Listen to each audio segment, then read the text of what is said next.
Assalamualaikum warahmatullahi wabarakatuh. Perkenalkan, nama saya Junaidi. Saya dari lokal C PGMI 20 ingin menjelaskan tentang konsep tayamum. Bagaimana konsep tayamum tersebut? Baik, langsung saja kita ke pembahasannya. Pengertian tayamum. Tayamum mengacu pada tindakan menyucikan diri tanpa menggunakan air dalam Islam, yaitu dengan menggunakan pasir atau debu. Dan syarat-syarat tayamum yaitu yang pertama adalah sulit menemukan air. Tayamum perlu dipenuhi jika di sekitar kita tidak dapat ditemukan air. Yang kedua, menggunakan debu yang suci. Debu yang digunakan saat bertayamum harus dalam keadaan suci, yaitu debu yang tidak mengandung najis. Perlu diingat, debu yang dipakai tayamum atau debu mustakmal tidak diperbolehkan digunakan berulang kali.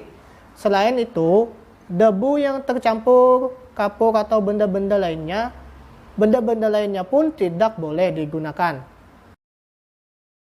Yang ketiga, mengerti tata cara tayamum. Seorang muslim yang hendak melakukan tayamum perlu mengetahui bagaimana tata cara tayamum yang benar menurut syariat Islam. Yang keempat, tayamum dilakukan dalam waktu sholat. Saat waktu sholat dan tidak menemukan air, diperbolehkan bagi seorang muslim untuk bertayamum sebagai pengganti wudhu. Yang kelima, mengetahui arah kiblat. Sebelum melakukan tayamum, bagi orang Islam yang berpergian jauh atau musafir, hendaknya mengetahui arah kiblat pada daerah yang ditempatinya. Tata cara bertayamum dan doanya yang benar. Yang pertama, tata caranya yaitu siapkan debu yang bersih. Gunakan debu yang berada di tembok, kaca atau tempat yang dirasa bersih. Setelah itu, menghadap kiblat.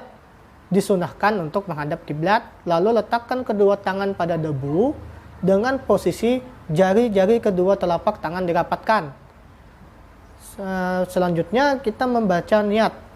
Dalam keadaan tangan masih diletakkan di tembok atau debu, lalu ucapkan basmalah dan niatnya sebagai berikut. Nawaitu tayammuma li istibahati sholati lillahi ta'ala. Artinya, aku berniat tayamum agar diperbolehkan sholat karena Allah Ta'ala.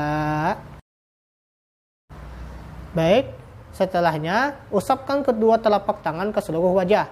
Berbeda dengan wudhu, dalam tayamum tidak diharuskan untuk mengusapkan debu pada bagian-bagian yang ada di bawah rambut atau buluh wajah. Hal yang dianjurkan adalah berusaha meratakan debu pada seluruh bagian wajah. Nah, setelah itu, telapak tangan menyentuh debu. Selanjutnya bagian tangan letakkan kembali telapak tangan pada debu. Kali ini jari tangan direnggangkan, lalu tengadahkan kedua telapak tangan dengan posisi telapak tangan kanan di atas tangan kiri. Setelahnya telapak tangan menyentuh lengan hingga siku. Rapatkan jari-jari tangan dan usahakan ujung jari kanan tidak keluar dari telunjuk jari kiri atau sebaliknya. Telapak tangan kiri mengusap lengan kanan hingga ke siku.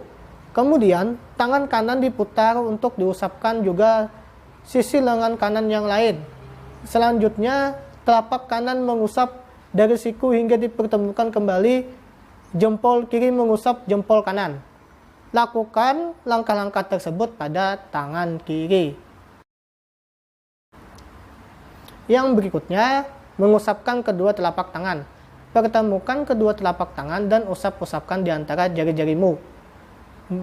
Setelah itu, membaca doa bersuci. Setelah kita bertayamum, dianjurkan juga oleh sebagian ulama untuk membaca doa bersuci. Seperti halnya doa berikut ini.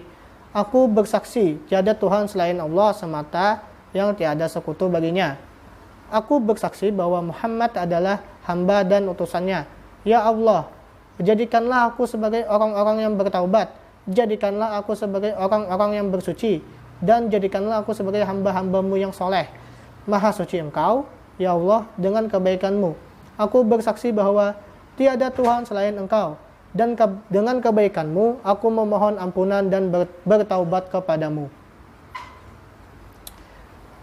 Baik, itu saja penjelasan dari saya tentang konsep tayamum. Apabila saya ada kesalahan kata dalam pengucapan atau penyampaian materi yang kurang, saya dalam lubuk hati yang sedalam-dalamnya, saya memohon maaf semaaf-maafnya. Itu saja dari saya, salah hilap mohon dimaafkan. Wassalamualaikum warahmatullahi wabarakatuh.